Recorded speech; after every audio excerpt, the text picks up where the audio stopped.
सत्य पथ का अनुसरण करने से होती है भगवत प्राप्ति।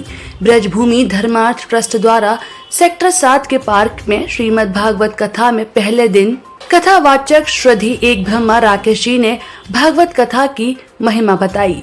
कपिल भगवान ने अपनी मां को भगवत भक्ति का तत्व बताते हुए कहा कि भक्ति 3 प्रकार की होती है, सात्विक, राजसी और तामसी।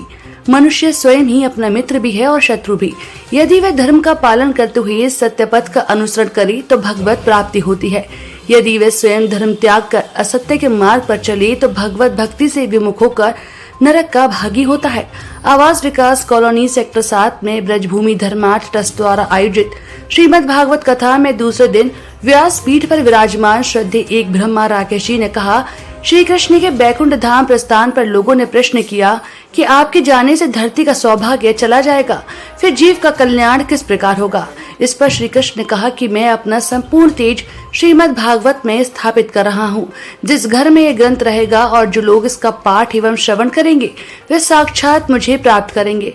नारद जी से पूछने पर व्यास जी को बताया कि मनुष्य की सभी कामनाओं की पूर्ति के लिए पुराण है, लेकिन आत्म तृप्ति श्री हरि की महिमा श्रीमद् भागवत ही कर सकती है।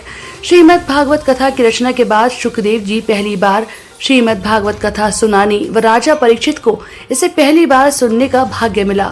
मुख्य रूप से राजा परीक्षित रविंद्र सिंह, कमलेश सुरेश कंसल एडवोकेट, महामंत्री नितिन गोयल, नामित गोयल, सुमित जिंदल, गणेश कुमार, विनय, अनिल, नेमीचंद, शिवांगी आदि लोग इस दौरान उपस्थित रहे। सबसे अधिक जो भक्तों ने आनंद लिया जब कपिल भगवान का अवतार हुआ और कपिल भगवान ने अपनी माँ देवहूति को सांख्य शास्त्र के विषय में ज्ञान दिया, ज्ञान दर्शन कराया और जिसके अंदर बताया कि सुमति कुमति सबके उर रही नाथ पुराण निगम कहीं, यानी हमारी अंदर ही 200 देवताओं का वास है और हमारे अंदर ही आसुरी प्रवृत्तियां रहती हैं। आवश्यकता है हमें उन आसुरी प्रवृत्तियों को दबाते हुए दैवीय प्रवृत्तियों को जागृत करने की।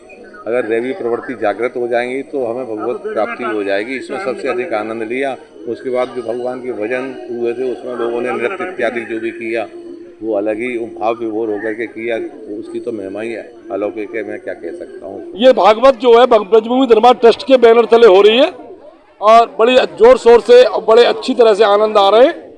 सबसे बड़ी बात क्या है कि आज दूसरा दिन है और आज जो है राजा परीक्षित का दृष्टांत हमारे गुरुजी ने सुनाया है और बहुत ही आनंद आए हैं। और कल के लिए गुरुजी बताएंगे कि क्या कल कौन सा दृष्टांत होगा।